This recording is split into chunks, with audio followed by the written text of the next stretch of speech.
hapon po at pagpatuloy ng pagkipaglaban natin para sa katotohanan, ilalabas natin kung ano ba talaga ang totoo. This time, ang alamin natin at kung anong totoo sa mga counting machines na pinagawa ng Comelec sa Miro Company ng South Korea. Lumalabas na isa rin itong kagaya sa Smartmatic. Walang pinag-iba sa Smartmatic. At lumalabas sa pagsisiwalat kung ano ba talaga ang tungkol sa information technology na pinag-usapan ay election machine, ay lumalabas po na lahat po ng klasing machine ay kayang-kayang i-hack, kayang-kayang pasukin ang loob ng makina.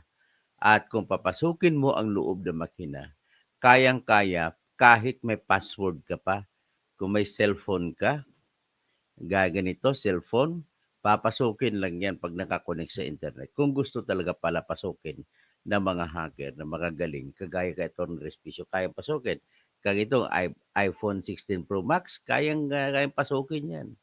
Tapos ang ginagawa nila na automated counting machine or ACMs ay kayang-kayang pasukin pag nakakonect sa internet. According to Attorney uh, Harold Respicio, na graduate ng Ateneo College of Law, at isang CPA, registered CPA, graduate siya ng Lasal.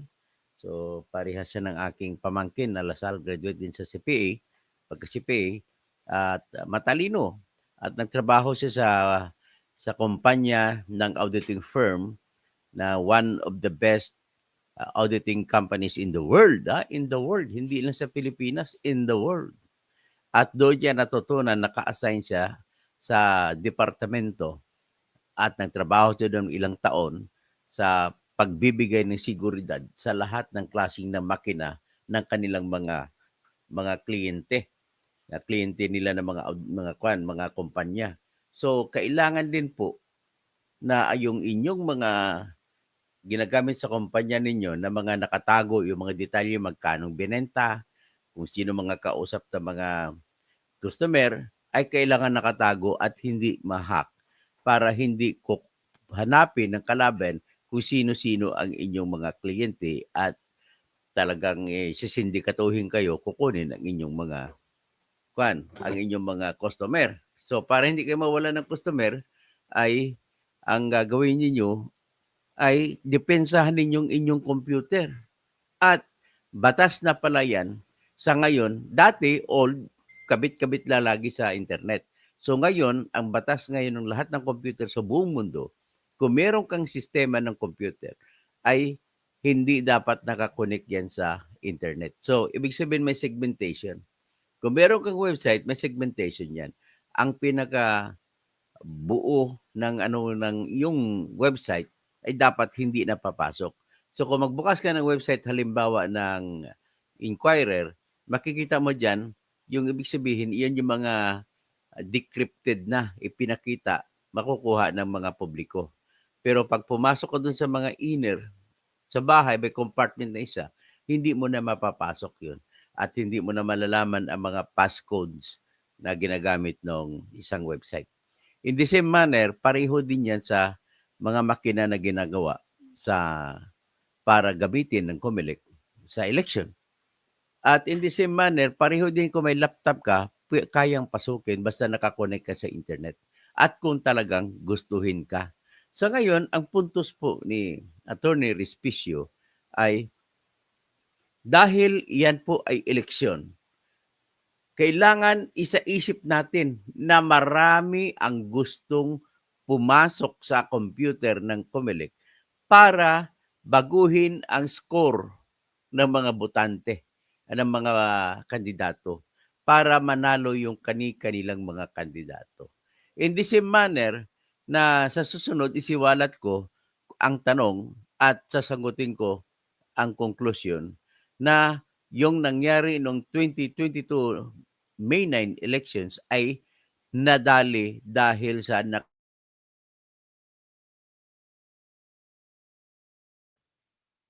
ba ito? Lagi ito nawawala yung sounds ko. na pinayagan ng COMELEC sa panahon ng 2022 na pumasok ang na i-connect sa internet ang lahat ng BCMs. Sa kwentada ko po, sa sunod ko na po isibalat yan. Para lamang step by step tayo. Ang una, pinatunayan na ni Attorney Harold Respicio para maintindihan ng lahat na kapag binuksan mo sa internet, kinabit mo sa internet ang iyong computer, patay kang bata ka. So, yan po ang nangyari dito. Patay kang bata ka.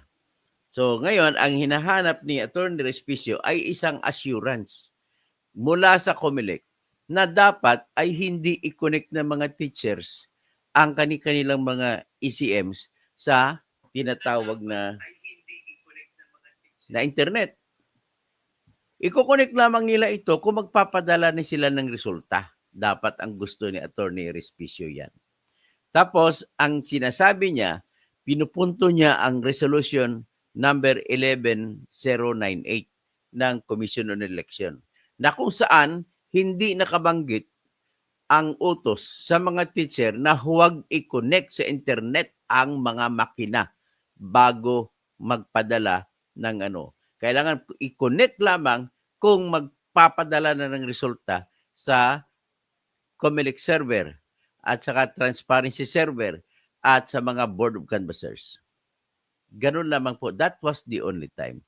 According to Attorney Respicio, papakinggan niyo siya mamaya, ang pagbubukas po ng internet, ang internet ay parang kalsada na papunta doon sa ating sistema ng eleksyon. At kung bubuksan mo yan, nagbibigay ka lang ng daan o kalsada o highway sa mga hacker na papasukin ang mga ECM kahit na may source code pa na iba, babaguhin lang ng hacker ang source code. Kahit na lalagyan pa ng COMELEC ng passcode o password na tanging teachers lamang ang pwede makapagbukas, ay papasukin pa rin at papasukin. Kasi magaling nga yung mga hacker dyan. Lahat ng hacker ay isang prinsipyo. Kapag pinasok na yan, didiretso sila sa ugat. Pag iba-bypass nila, hindi sila dadaan sa passcode o password o pin code. Okay? So ngayon, having said that, lumalabas po sa diskusyon ni Attorney Harry or Harold Respicio ay walang alam o nagkukunwaring may alam itong si George Garcia. O kung may alaman siya, ginagawa niya yan, dinidipinsa niya na hindi na raw kailangan ilagay sa resolution 11098 ang salita na pagbabawal sa teacher na huwag i-connect ang ECM sa internet maliban na lamang kung magpapadala na kayo ng resulta sa minuto o oras o segundo na magpapadala na kayo ng resulta. Yan lamang po. Bakit ayaw? Sabi ni George Garcia, gagamitan pa niya ng prinsipyo sa Latin na sinasabi na na hindi na daw kailangan kasi nasa what is not included is deemed excluded. Termino ng batas yan eh. Hindi alam niya sa Latin na expressio onius est expressio alterius. Less expressio alterius. What is not included is deemed excluded. Yan ang ibig sabihin sa prinsipyo ng mga abogado. Hindi naman abogado mga teachers. Kung nag-abogado yan, hindi na magtatrabaho teachers yan. Ganun lang ako kasimple yan, Mr. Erwin Garcia. Ngayon, sinabi tuloy, nagtataka tuloy sa iyo si Attorney Respicio. Simple lang yan. Bakit hindi nyo gagawin? Ibig mo sabihin, yan po ang nakikita ko na talagang may balak. May masama kayong balak, Mr. George Erwin Garcia. O ito ngayon, pakinggan natin para detalye por detalye. Total, Tagalog naman ang pagka-explain ni Attorney Respicio at simple, maintindihan mo. Ito po siya.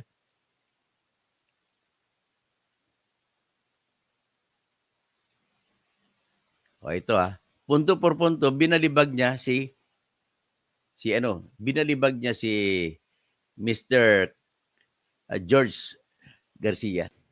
Magandang umaga po sa inyong lahat. Ito po si Attorney Harold Respicio. Nagbigay po ng statement ang COMELEC kahapon, March 5, sa show ni Doris Begornia. Fake news pa rin daw si Attorney Harold Respicio. Mag-react po tayo. Andun yung mama, yung abogado, Ang chairman, pangalan nga niya. talagang pinaninindigan niya na pwedeng ma-hack, pwedeng mapakialaman yung ating mga makina pagdating sa eleksyon.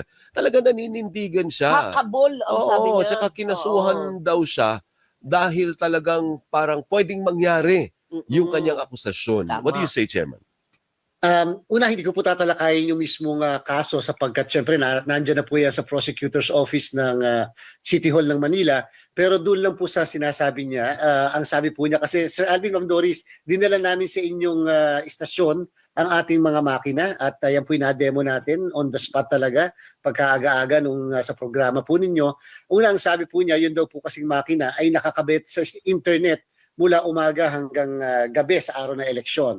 At yan po daw ay hindi gagana kung wala pong internet connection. Okay. Nakita niyo po doon sa inyong programa, nung dinala po natin, wala naman po internet connectivity dyan. Nakasaksak lang po sa kuryente yung mismong makina. In fact, tinanggal pa natin yung saksak kasi pwede nating gumana ang makina kahit hindi po siya nakasaksak sa kuryente sapagkat meron po siyang battery na pwede po tumakbo ng 3 araw. So yun po yung doon pa lang may mali. So ang sabi po niya, basta nakakabit sa internet, sure na mahahack po yan. Wala pong kabitan ng internet dyan. In fact po, ang sabi niya, pangalawa, ang mangyayari dyan ay magtatransmit muna ng result. Pagkatapos mag-transmit ng result, tsaka mag-iimprenta ng balota. Pag-transmit ng result, pwede rin daw pong ma-hack doon. Hindi po ba ang ating sinasabi? Nasa guidelines po natin yan. Nasa TOR, nasa source code review, at nasa lahat po ng demo namin na magpiprint muna siya ng 9 na election returns. Yung isa ipapaskill ka agad sa labas ng presinto at pagkatapos tsaka po siya magtatransmit ng result. So ibig sabihin, bago po siya mag-transmit ng result sa PPCRB, sa NAMFREL, sa majority party, sa minority party, sa media, sa central server ng COMELEC, sa City or Municipal Board of Canvassers, ay alam na po ng lahat kung ano ang result sa presinto. Dahil nga po nakapag-print na at nakapagpaskill na. At sabi po niya pati, kapag kada po corrupted, yan pong machine ay pwede raw pong magawa ng paraan na madaya. Hindi po pagka-corrupted kahit yung laptop natin, kahit cellphone natin, hindi na po gumagana yun. So medyo imposible po kapag ka-corrupted. Sabi rin po niya ay pwede lang po ma-hack.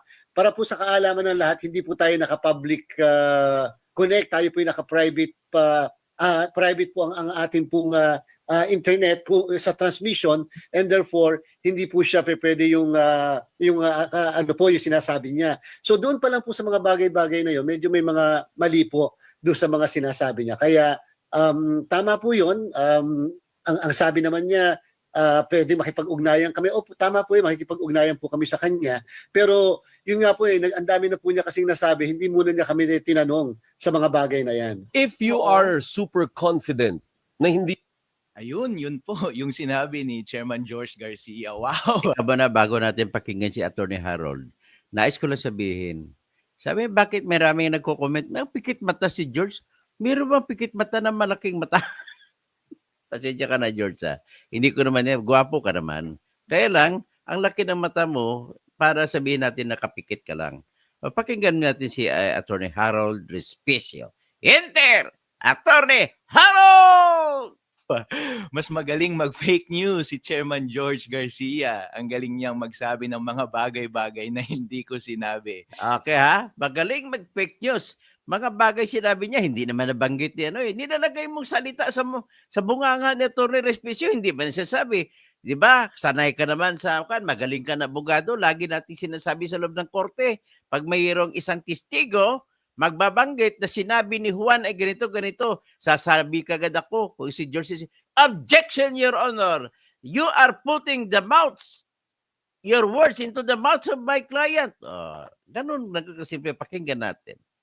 Chairman George Garcia, kung merong nagfe-fake news sa ating dalawa, ikaw yun kasi lahat ng sinabi mo, hindi yun ang sinabi mo. Marami kang sinabing kasinungalingan na hindi totoo base sa rules at base sa totoong mundo. Okay, Okay ha? Fake news ka! George Garcia, fake news ka! Fake news ka! Fake news ka! Pakinggan. isa-isahin ko po lahat ng sinabi ninyo, Chairman George Garcia. Number one na sinabi ninyo is about sa demo. Sabi ninyo, gumagana yung makina kapag hindi connected sa internet, tulad nga ng demo na ginawa ninyo sa mga host dyan sa show. Hindi naman yun ang point ko, Chairman George Garcia. As a matter Hindi dyan ang point niya, Mr. George Butata Garcia. of fact, ang explicit instruction nyo po ba, di ba, sa mga COMELEC officers, kapag demo lang, bawal talagang i-connect sa internet yung automated counting machines. Kasi kapag i-connect mo yun at magta-transmit ka ng data, yung server na pagtra-transmitan niya ay yung COMELEC server na. Hindi natin alam kung on na yun or kung on na, malamang production server na yun. Bawal mo nang padalhan ng demo data yung production data. Bawal mong padalhan. Kaya sa demo purposes talaga, kahit sa totoong buhay, wag mo dapat ipadala yung totoong data sa production servers. Kaya magandang policy during demo na hindi connected sa internet yung mga voting machines. Kaso nga lang, on election day, connected ba sila sa internet? Ang sagot po dyan, Chairman George, hindi mo sinabi, ang sagot dyan ay totoo. Tanungin mo yung mga tauhan mo sa COMELEC nung last election, connected ba sa internet buong maghapon? Opo. This election, pwede ba natin i-expect na mag-connected siya sa internet during election day? Yes. Pamaya natin ha. Ang ibig sabihin ng punto ni Atty. Harold, ang pinaka-importante, sabi niya, pwede ma-connect sa internet ang mga makina ng counting machines during election day kahit hindi pa nagpadala ng resulta. Sabi niya, yes, pwede. Bago yan, magpatuloy ay babatiin ko muna iba dito ng pagbabati, si Mr. Romualdez Tambi. Salamat, Doc. Atty. Causi, maganda topic na mo araw-araw, realidad, malayo sa tanso vloggers. Tapos may nagsabi rin dito, mukhang ang mga survey firms, mga release na survey ay nakahulma o nakadisenyo, nasa pandaraya na gagawin. Kunwari, number 1 si Erwin Tulfo. Maniwala ba kayo niyan? Yung isang tao na magnanakaw, nambubudol, dating talagang didiis naman yan eh. Tapos nagdamit, nagpalit ng damit, kunwari BBM, ay nako.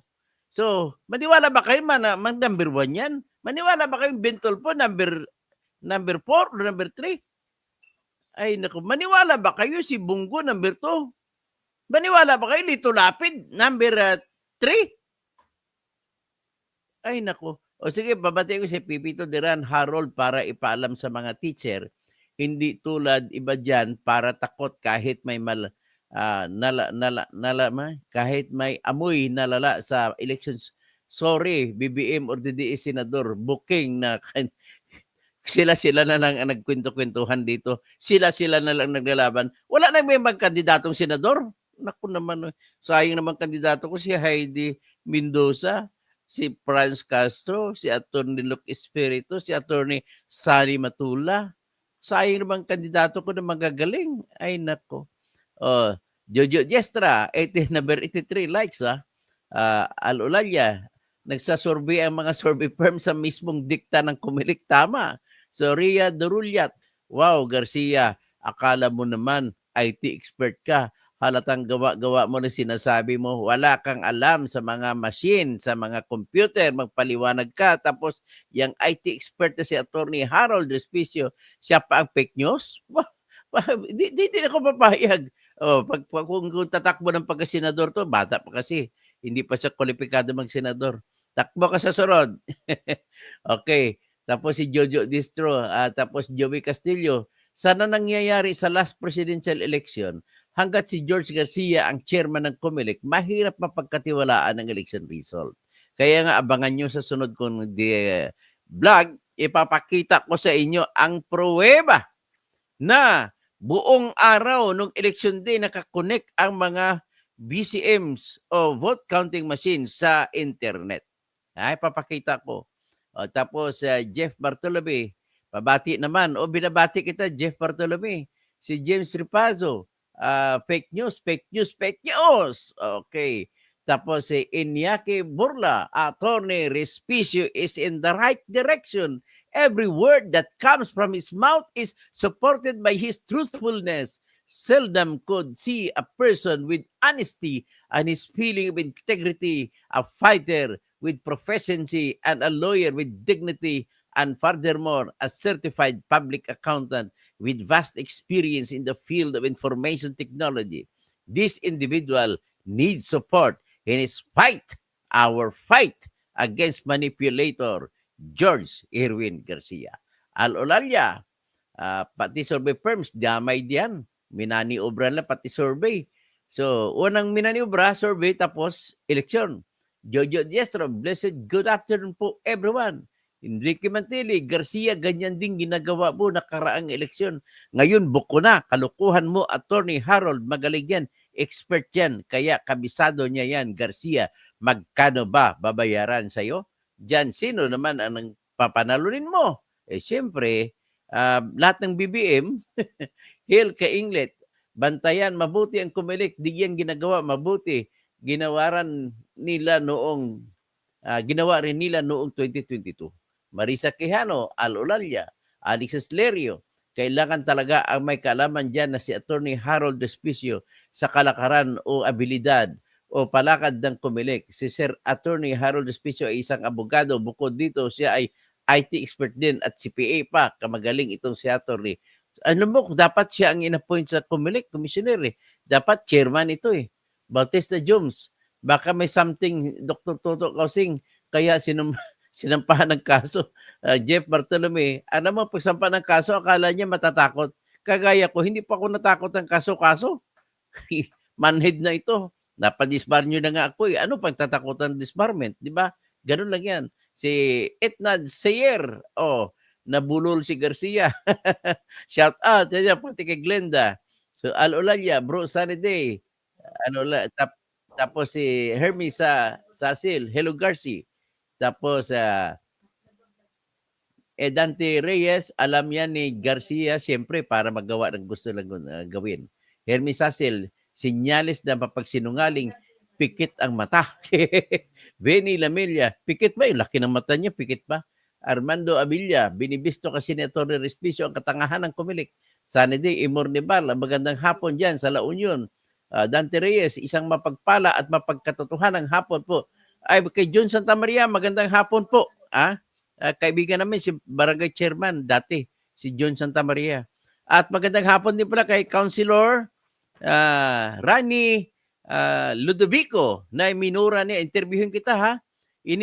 Sinuntok siya ni Bentolpo sa harap ni Mayor Joy Belmonte. Napaka walang respeto itong Bentolpo na to Andrea Guico, Roel Mananis, Cynthia Manalo, Ophelia Bergonya, Almario Midonia, Emily Capistrano, hello Dr. Toto Kausing, watching from San Jose, California, ingat lagi, Rolando, Roger Maribong, mukhang may balak na naman, mukhang may balak, Alex Oleng, Crispin Rivera, mayapagat panapon sa mga kabalin ko dyan sa Pangga, huwag yung kalimutan.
Ay nako, may bumabanat sa akin.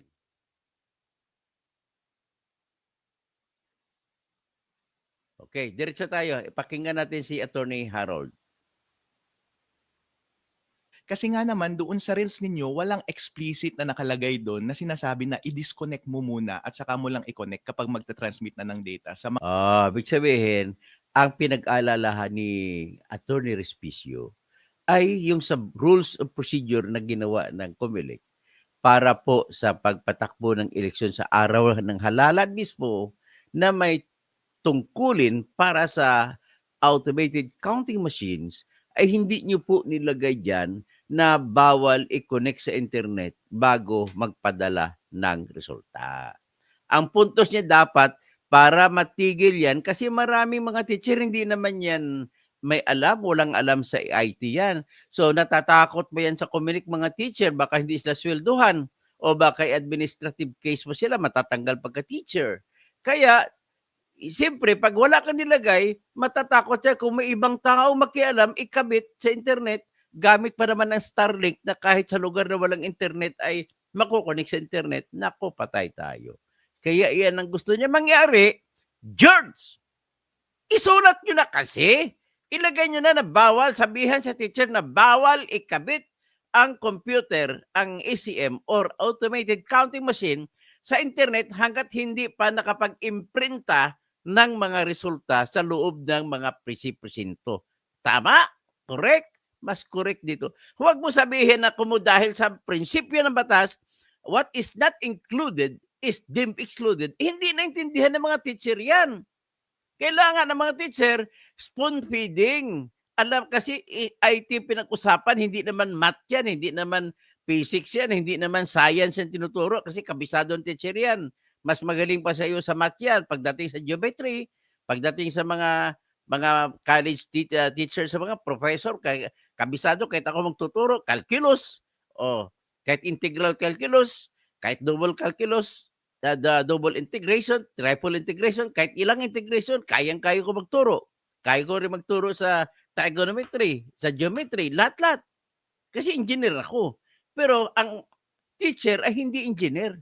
Hindi wala silang alam sa IT. Kaya dapat ilagay mo ang batas na nagbabawal i-connect sa internet hanggat hindi matapos ang pag-imprinta ng resulta. Kasi kung tapos na pag-imprinta ng resulta at i-connect mo sa internet, kahit mabaguhin pa, mayroon ng pangkontra. May mga resulta na nahawak ang lahat ng partido. Okay? Gets mo?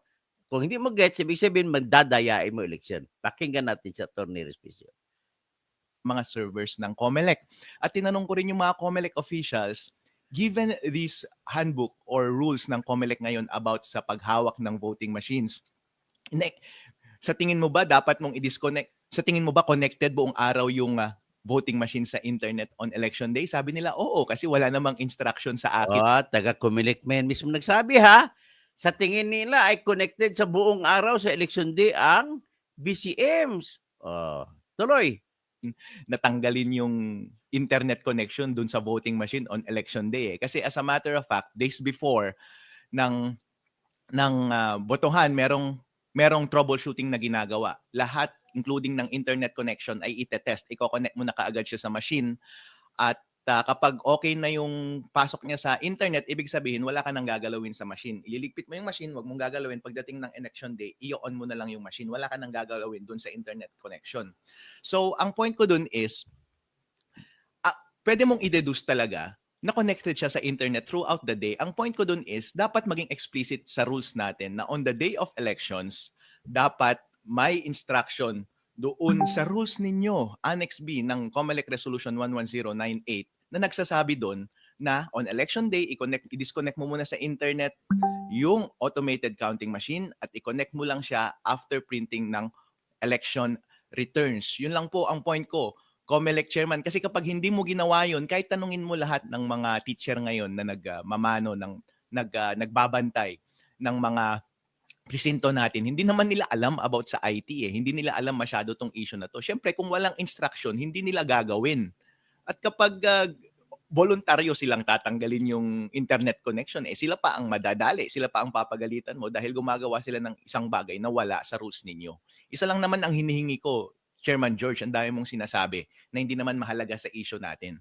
Bakit ayaw mong i-disconnect sa internet yung automated counting machine? Okay ha? Bakit ayaw mo i-disconnect sa internet ang automated counting machines? Ha, George? Sagot ka, George! Sagot! Bago at habang nagpiprint ng election return. Okay, yun po yung unang punto ninyo. Ang pangalawang punto po ninyo, sabi ninyo na sinasabi ko na nauuna yung sending ng transmission bago yung printing ng election returns. Hindi ko po sinabi yan. Sinasabi yan ng mga ibang mga commentators, mga ibang critic. Pero hindi yan ang statement ko. Totoo po yan na nagsesend talaga, base na rin sa rules ninyo, na ang transmission ay nangyayari after ng printing ng election returns. Tama iyon. Ang point ko lang is, dapat bago ka mag-transmit ng data, wag mo munang i-connect sa internet. Kasi kapag connected yung counting machine sa internet at corrupted yung source code ng makina na yon, hindi mo naman pala kailangan ng internet kasi hindi ka pa magta-transfer sa Comelec server eh. Di ibig sabihin, binigyan mo lang ng highway yung hacker para ma-access all that time yung makina at baguhin yung score sa loob. Therefore, mababago niya yung final score na nasa election returns. Di wala tayong kaalam-alam na iba pala yung final score sa totoong score na ibinoto ng taong bayan. Yun lamang po ang point ko, sir. Hindi ko kailanman sinabi na nauuna ang transmission kaysa sa printing. Kaya mahalaga talaga na tama na mauna yung printing, pero dapat yung printing bago at habang nagpiprint, hindi dapat connected sa internet yung automated counting machine para walang tsansa na mabago yung final score na nasa print. Period. Kasi kapag hawak Okay, period. Naintindihan mo ba yan, George? Alam mo, George, magaling ka lang na abogado sa palusot sa loob ng korte. Palusot yon. Dalawa klaseng klase ang abogado eh. May abogado na ADA, kung tawagin ko, ba? Sabi, tinatanong ko si Sir Dado Bilya ha. Oh, yung ADA, abogado de areglo. Yan si George. Magaling yan sa loob ng korte, mga aregluhan. O, kaya naging magaling na election lawyer yan eh. Saludo ako dyan ng pagiging election lawyer niya. At ang halos lahat ay maliban lang sa kaso ni Bongbong na kung saan nagpa-recount sila, imbis na mangyari mapabuti ang kalagayan ni Bongbong Marcos laban kay Leni Robredo, ay lumabas, mas dumami pa ang nabilang na boto na hindi binilang para kay Leni Robredo nung panahon na yon na kung sino pa talagang nanalo pagka vice presidente. Kaya po, hindi po ako naniniwala, isisiwalat ko sa sunod na vlog ko, paano ngayon talaga ito may mas matibay na kung ebidensya ngayon dahil kay Atty. Harold na ang nakaraang eleksyon noong May 9, 2022 ay talagang tama si Glenn Chong. Attorney Glenn Chong, isa pang abogado na matalino rin. Tama si Attorney Glenn Chong na niyari nila ni George Erwin Garcia, kasabwat niya si Duterte, kasabwat si Sara, kasabwat si Lisa Araneta Marcos, kasabwat si Ivan Oy, kasabwat si sino ba yung isang Gibara na namatay na dating Executive Deputy Executive Secretary na namatay. Ayaw kong bigyan ng insulto ang kamatayan mo, pero I cannot prevent myself from saying that karma is real. Karma yun sa kay Attorney Ibarra. Na dalawa sila ni Attorney Ivan Oy na magre-resign na rin ngayon. Bakit kaya? Siya ang instrumento na kausap ng Smartmatic paano dayain na matatalo si Leni Robredo. Ganun lang. At palabas na panalo si Sara, 32M, at saka si BBM, 31M. Kayo dyan. Nakikita ko na ngayon ang sindikato. Okay, pagpatuloy tayo kay Attorney Harold Despicio. na ng mga watcher yung final score na hindi na bago, malamang yun na rin ang ipapadala ng makina. Pwede mo nang i-connect sa internet yung makina at ipapadala niya na yung same score na yun sa server ng Comelec. Napakalinaw naman po, di ba? Para ganun po ang yun po ang point ko. Okay, sa pangatlong point ninyo, sir, about sa corruption, halata talagang wala kayong alam sa computer. Ang sinasabi ninyo, ang lahat ng corrupted na gadget ay hindi gumagana. No, sir. Kasi ang akala mo kasi kapag sinabing corrupted yung laptop or corrupted yung cellphone or corrupted yung USB mo, hindi gumagana, di ba? Yun ang alam natin na corrupted. Pero maraming level ng corruption. Ibig sabihin lang ng corruption is hindi buo ang integridad ng source code. Alam mo ba yan? Maraming level ang corrupted. Makinig ka ng gusto. Alam ko nakikinig si George ngayon eh. Or gumagawa siya ng isang bagay na hindi dapat niya ginagawa. Hindi ibig sabihin na hindi niya na totally pinapagana yung bagay na iyon.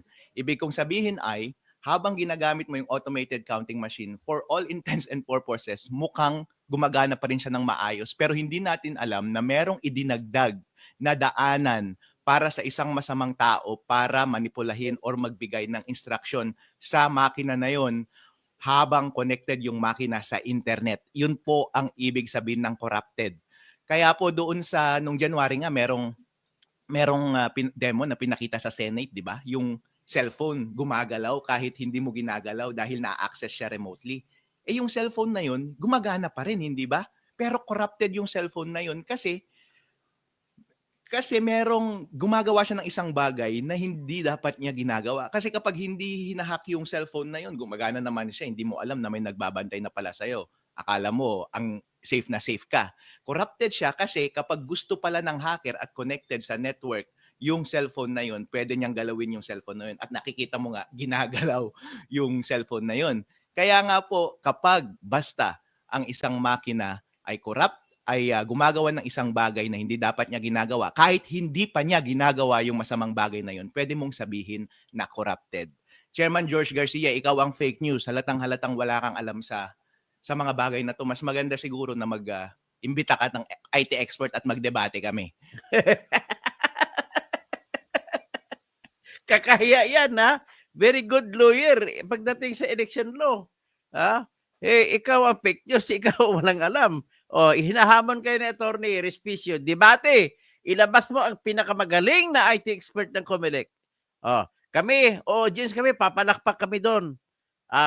I-cover ko, iba-vlog ko yun ng live. Pag magkataon, pag tinanggap pong hamon. Ha, George? O, kahit upo ka pa, ikaw ang number 1 sa kwan, ang team leader ng debating team ng COMELEC. Ha? Versus si Attorney Harold, kahit siya lang mag-isa nito. Ay, nako. Okay. Ang pag-usapan natin, kahit pati batas, tatalunin ka nito eh. Bata pa ito. Ang memory nito, matindi pa. Di ba, Sir Dads? Matanda na tayo, Sir Dads. Pero ito, magaling tong batang ito eh. Sa eleksyon, talaga na parang pwedeng mangyari yung kanyang akusasyon. Tama. What do you say, Chairman? Dahil talagang parang pwedeng mangyari yung kanyang akusasyon. Tama. What do you say, Chairman? Hindi ko nawala Nga ako. sa programa po ninyo, unang sabi po niya, yun daw po kasing makina ay nakakabit sa internet, sa kuryente, Nawala yung ako. mismo internet dyan. In fact po, ang sabi niya, pangalawa, ang mangyayari Dapat may instruction doon sa rules ninyo. Di Pero ko- ngayon na nagmamano nagbabantay ng mga presinto natin, hindi naman nila alam about sa IT eh. Hindi nila alam masyado tong issue na to. Siyempre, kung walang instruction, hindi nila gagawin. Tika, Yun lamang po ang point ko, sir. Hindi ko kailanman sinabi na nauuna ang transmission kaysa sa printing. Kaya mahalaga talaga na tama na mauna yung printing, pero dapat yung printing bago at habang nagpiprint, hindi computer. Ang sinasabi pasensya na nawala ako hanapin ko kung saan na tayo. ninyo, ang lahat ng corrupted na gadget ay hindi gumagana. No, sir. Kasi ang akala mo kasi kapag sinabing corrupted yung laptop or corrupted yung cellphone or corrupted yung USB mo, hindi gumagana, di ba? Yun ang alam natin na corrupted. Inulit ko lang kasi nawala ako. Pindot ko. Pero maraming level ng corruption. Ibig sabihin lang ng corruption is